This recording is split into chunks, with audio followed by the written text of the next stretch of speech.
You're watching SBoy TV. Who we got on the backdrop right now, man? Go ahead and introduce yourself to the people. My name is Devon. I've been going crazy, man. You can follow me on the gram at official Devon. I've been hosting. I've been throwing shows. I've been performing. It's been lit. It's been turned, huh? Yeah. yeah. All right, so we're going to start at the beginning, man. What was life like growing up for you? Growing up, for me, it was pretty much really unstable at first. I went to like 10 different elementary schools, bounced around a lot, Port Huron, Detroit, Mount Clemens. I even, at first, I was living in Texas until about 6, 7. So a lot of bouncing around, but I was able to, learn how to, maneuver with different types of people, different cultures and stuff. Going to school. I've been, I went to schools where, VTOL and Henry Ford, where it's, all black kids. Then I went to schools in Port Huron, where it was, I'm the only black kid. You feel me? So, pretty much a lot of unstable at first. And then by the time I got in, high school, I was just, in the birds, 15 miles. Shout out 1-5, shout out Clendale, shout out the Ville.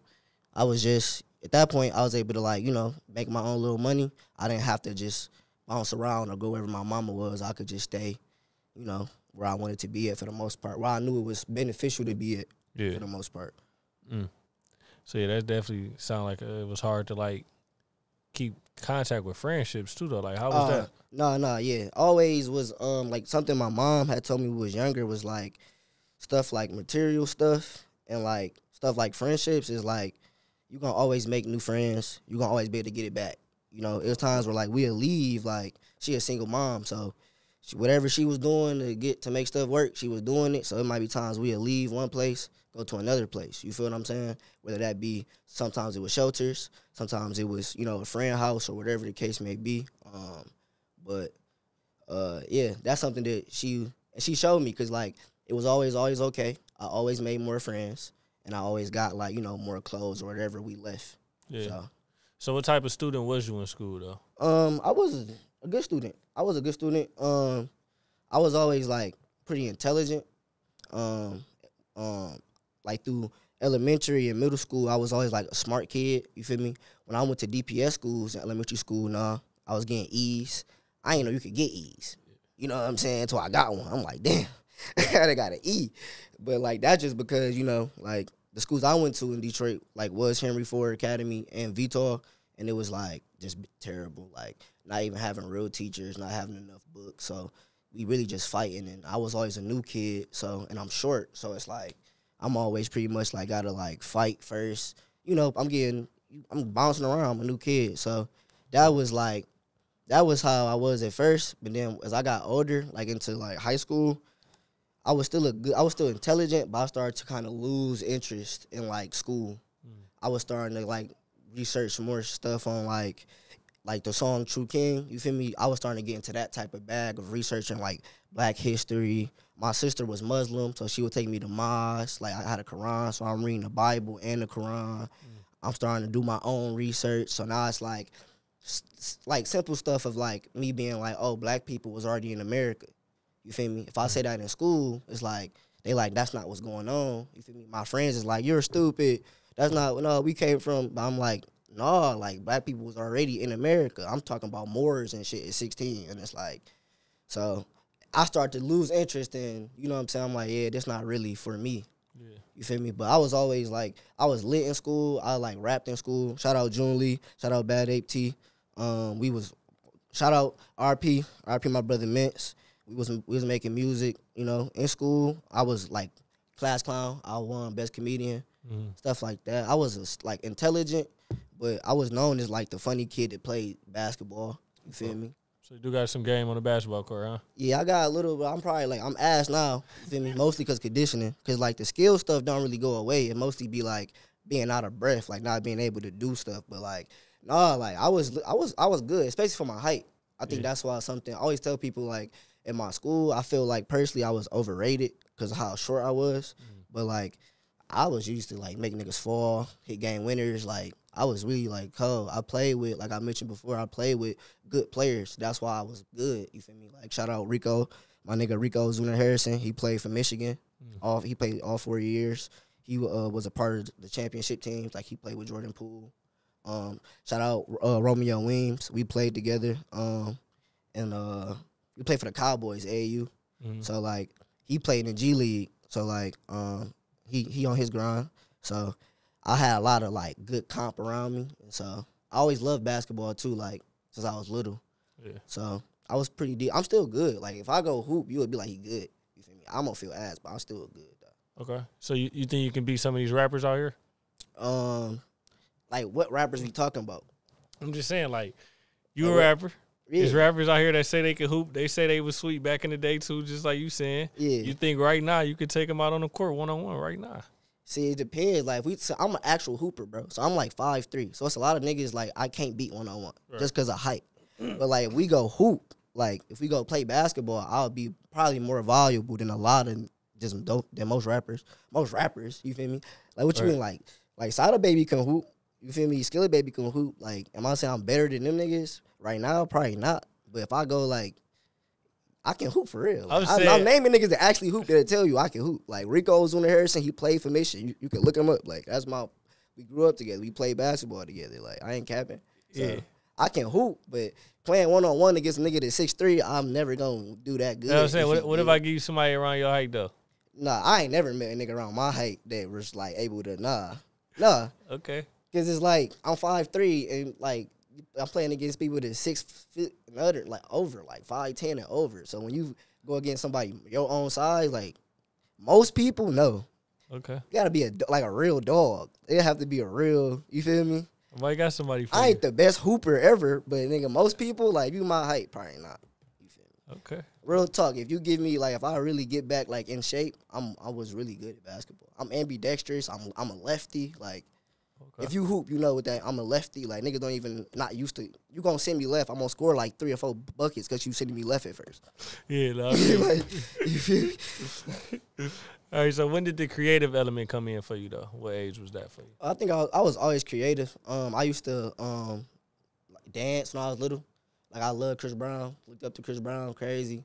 So I always like music was always there. I liked basketball as a kid. I was always pretty good at basketball. I was just like I said, just small. But it kind of came back, like, seriously in terms of, like, music when I was, like, 14, 15. Sister, I'm the youngest of all girls.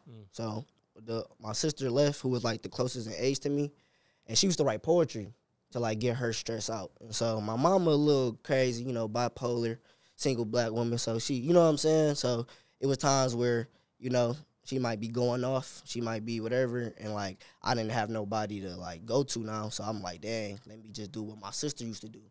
I started writing poetry, and that just turned to rap. You feel me? Obviously, I was a huge fan of rap. So that turned to rap. And then from there, I really love music. So it's like a passion. So I just followed it, worked on it, got better. So I think the creativity was, like, always there in terms of, especially, like, musically. Yeah. You feel me? So what was the response from your mom, like, when she first heard you making music and stuff like that? Terrible. Terrible. My mama's like, she the person where, like, if I show her something and she like it, like, I'll be knowing, like, I'll be feeling good about it. Because she older. So, like, she from, like, the Motown era. So, like, I kind of gauge that on, like, to me, like, that's, like, real music. That's good music. So if she not listening to, like, if I got the hardest bars or if I got she always would tell me when I first started, like, first she was telling me, like, that shit garbage, like, don't do that, like, you need to, like, you know what I'm saying, like, what you doing type shit, you just making noise, you know what I'm saying, you making a bunch of noise upstairs. But, you know, she would give me feedback, though, as she hoeing me. You feel me? She would give me feedback, like, it got to be smoother. Like, she'd name up, like, these oldies, like, Smokey Robinson. It was always smooth. It don't sound like he trying. You got to be like Kanye. You got to sound like Lil Wayne. Like, you know what I'm saying? So that really helped me, though, because I'm not, like, a weak, like, minded person. So I was take that and listen to what she was saying for real. Like, you know what she right? Like, it got to be, I don't sound like Kanye West right now. I do not sound like Lil Wayne. You feel me? I damn sure don't sound like Smokey Robinson. So. Right. Okay, so shout out to mom. But I knew it was turning around. This how I knew, because my mom loved music too. You feel me? Like she loved Young Thug. She talk about Young Thug remind me of Superfly. I'm like, let me go check out Superfly. You know what I'm saying? She like Drake. She like all music. So when I would like, and all my niggas know, everybody who didn't been around my mom and recorded when we was younger around my mom, they know like we know we had something. If you hear her downstairs humming, she'll start humming. And then she'd be like, play that again. That's when I started to know, like, I was getting good.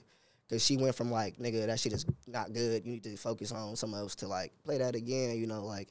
And telling me, like, yo, like, even now, like, she'd tell me. Now she'd be like, what are you doing? Like, go do some more stuff. Like, I haven't seen you doing nothing lately. Go do a show. Go do something. So I'm glad I got to the point. I put in enough work to where, like, my family start to, like, see it. And now they help push me. Instead of being like, go back to school or... You know what I'm saying? Yeah. Now, how big is that for you? Because I know a lot of artists, especially ones we had on here, shared about how they didn't have that support from their family from the beginning and still don't have it up to this point, and they feel like they're trying to continuously prove themselves to their family that they are good and that they can do this. So you having that support from your family, like, how big is that for you? Man, that shit is great. And what I will say is, when it comes to that, is like, you always got to start inward. You feel me? You can't be getting mad at people for not responding to your work and your creativity how you feel or how you expect, right? If they not responding, like they're not giving you the response you want, that means that you gotta go harder. You gotta take accountability for that. You gotta make them. People want you to do good. Like there are a lot of people that's gonna hate, but a lot of people want you to do good.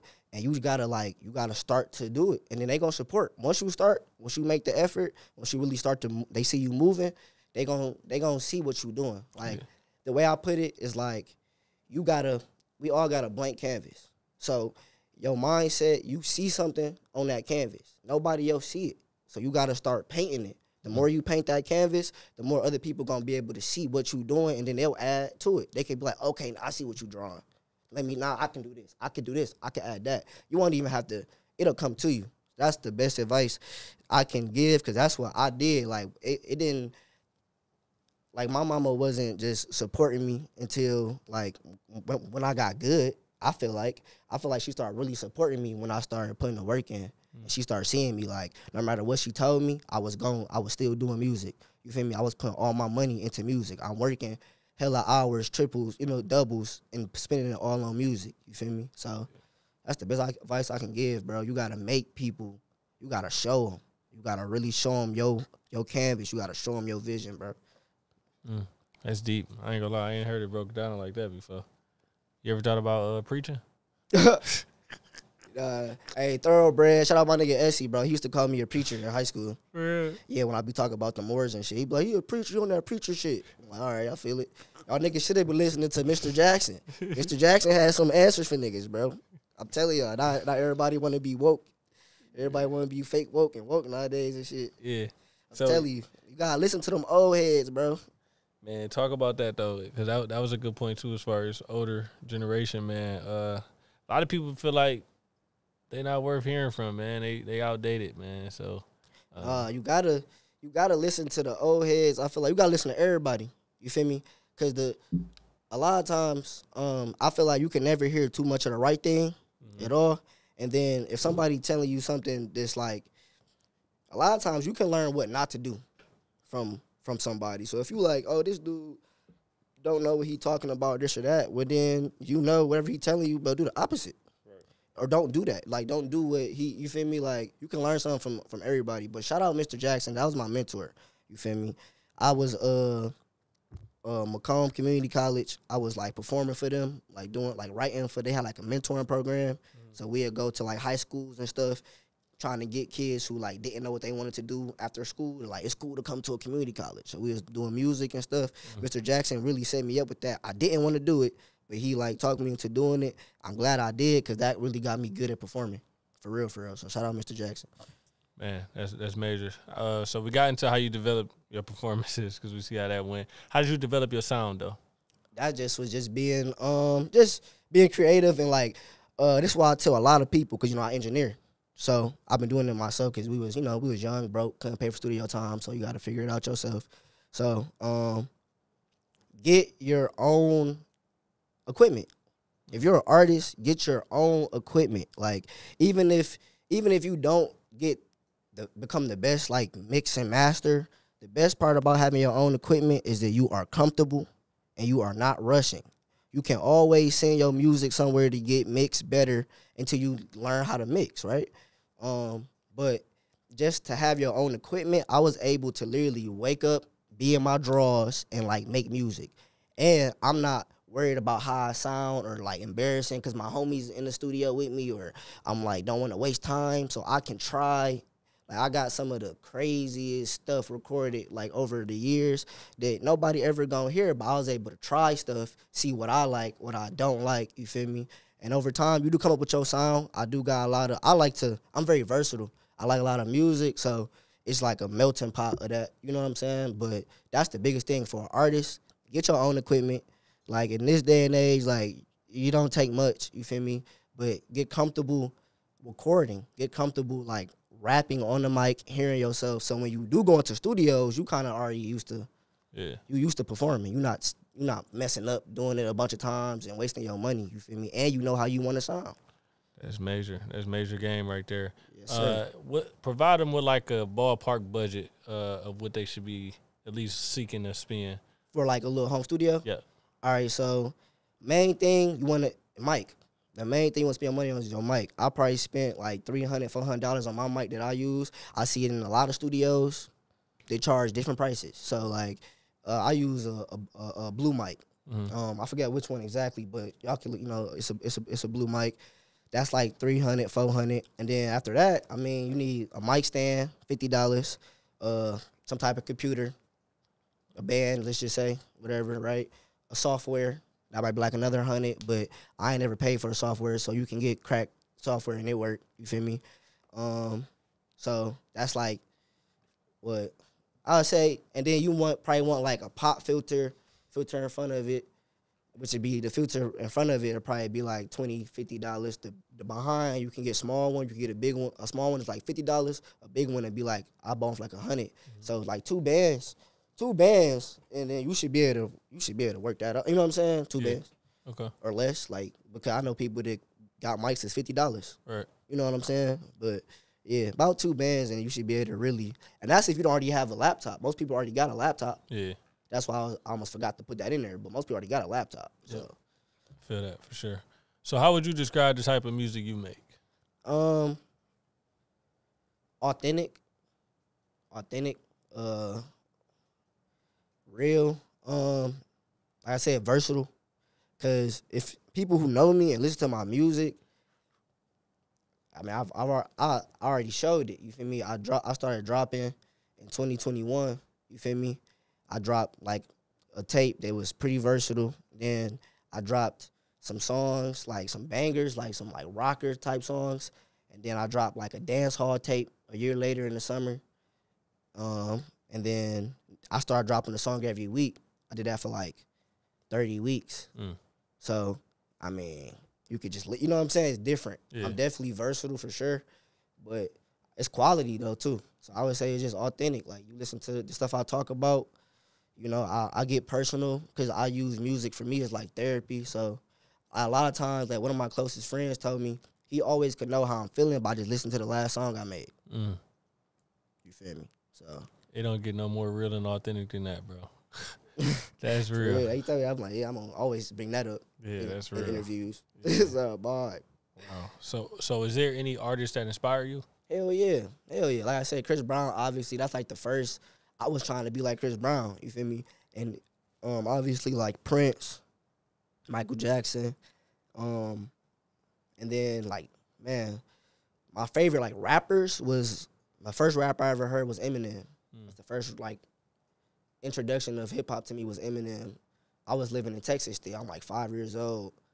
After that, it was Lil Wayne, T.I., and then when I got, that was, you know, still me being young, like 8, 9, mostly liking whatever my cousin liked. Yeah. When I started to get into my own, like 12, 14, like 13, 14, it was Kendrick, J. Cole.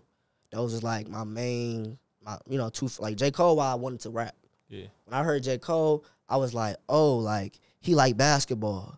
Like, he's smart. Like, he not like a drug dealer or like you know what I'm saying? Oh, I could be a rapper too then. You feel what I'm saying? So like those are like my that's like my base. You feel me? And after that it was like Sway Lee, Travis Scott. I like all type of I like dance hall music, like the Afro. I like a lot of different shit. Yeah. So you can definitely hear it, but my base for sure is like the Eminem, Lil Wayne, Kendrick, J. Cole. Yeah. You know, I love obviously all the Detroit art like Sada Baby, Skilla.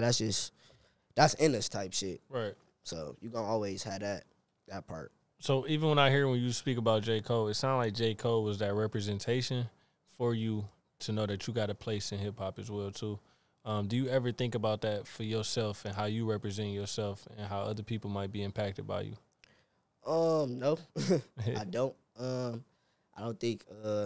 I think you probably gotta get to like a certain point for real. Now, some people, I will say like definitely probably do like from jump, and I did was like you know I always told myself like I always you know like if I get to a certain point I'm gonna make sure like I always say something like you know what I'm saying or try to be a good role model. As I got older, I'm like, that's not realistic at all. I'm a human. I'm a man. Like, I'm going to make mistakes. Like, I don't want nobody being like, I ain't trying to be a role model to nobody. You feel me? I can like, give you what I know, what was taught to me, and that's it. But I'm not trying to be no, like, savior or nothing. You feel me? Because at the end of the day, I'm still a nigga. Like, you know what I'm saying? Like, I ain't perfect, and I think you gon' I feel like that can get dangerous. You feel me? Like, oh, you're doing this, but like, nah, I'm not. You feel me? Like, even the music I'm about to drop. So I showed you like a reason why I didn't drop it before is because I'm like, dang, like, I'm not even vegan right now. When I made that, I was vegan. You feel me? So it's like, dang, I feel like people be like, you a fraud or because you're not even vegan right. That's how I would feel, like knowing I'm not vegan for real. So like, I gotta go back vegan. I gotta really try to. So I ain't trying to be that for nobody. I'm trying to be the best person for me. I'm making music. I make music for me. Like honestly, it helps me. Like if that shit helps somebody else, that's great.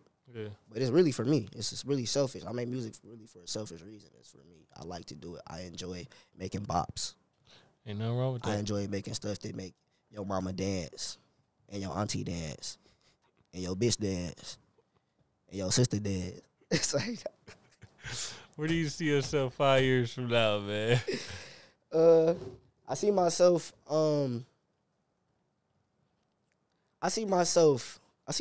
married.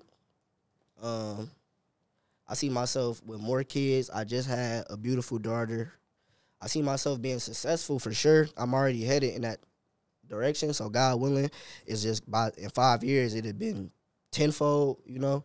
I definitely see myself married, with more kids, with few houses. I'm in the process of buying my first house right now. I'm about to be 25 in March, so I'm 24. So I think I'm doing pretty good. So in 5 years, I definitely see myself being pretty well off, and like musically, I'm hopefully at that point I'm already like making passive income from music. I'm working on that right now. So in 5 years, I should be able to like music. I should be getting paid for music just by dropping songs. You feel me? Amen. But for sure gonna be married. You know, I've been talking about it like I want to try polygamy. I do really well with girls, you know, but I have already found one woman that I really love. You know, she's the mother of my child, and so we gonna see where that go. But definitely see myself married for sure with more kids. Somewhere chilling, probably in Peru or some shit, Jamaica or some shit. Yeah, somewhere, you know, a boss rich nigga be that look like me. You know what I'm saying? You look like this, you got talent, you know, women love you, people love you, real niggas support you. Like 5 years, I'm probably gonna be lit. Yeah. I hear it. So what can we expect from you for this year? The year just really getting started, man. This the year I'm gonna show niggas. That's what I've been telling myself. Like this the year I'm gonna show niggas. The last few years it was me learning. I'm still learning, but I had to learn a lot about the music industry. I had to learn, you know, I'm still paying my dues. So it's going to be more of paying dues, but I think this year is going to be the year people's vision get clear, like really clear. It's something different about this year. I don't know if it's Cat I don't Williams, know what it is. Cat Williams set it off for all the real niggas. He I was set like, the tone. I didn't even know he was that much of a real. And I always loved Cat Williams. To me, he like the best comedian. To me, he my favorite comedian. So I always loved Cat Williams because he one of them niggas. To me, when he talk, it's just funny. Like even when I don't know if he trying to be funny or not, he just naturally funny. But after that interview, I'm like, I didn't know. Like I don't know if I believe everything he was saying, but you could tell by the way somebody speak. Like when they speak with conviction, and then you know me, like I'm in tune. So I was waiting to see the people's reaction, who he was talking about. Yeah. You feel me? And their reactions for me was like, all right, he got a lot of truth in there for sure. So yeah, I ain't know he was that much of a real nigga. Like that nigga a fucking gangster for real. He set it off for the real niggas, everybody. He set it off for sure. This definitely gonna be one of them years, man. I'm glad you motivated this year and you ready to go take it off and show the world what you about. You know what I'm saying? So, where can people follow you at so they can stay connected with you throughout this journey for you? You can follow me on Instagram at official Kyle Devon. That's Devon, Devon, not Devon. You know I always get confused. You feel me? I don't take it personal. I get it. Y'all don't know me yet, but it is Devon, not Devon. Yeah, no, set that straight. Set the record straight, okay. man. I know it's going to keep happening until I put more work in and people just know my name. Yeah. It's all right. I damn near I thought about changing it, and I'm like, that's something else. Like, I got to put the work in so people just know my name. I ain't about to change my name, like change how I spell like that. They going to get it. They'll get it. They going to get it, my dad. All right, Kyle Devon, we out. Let's go.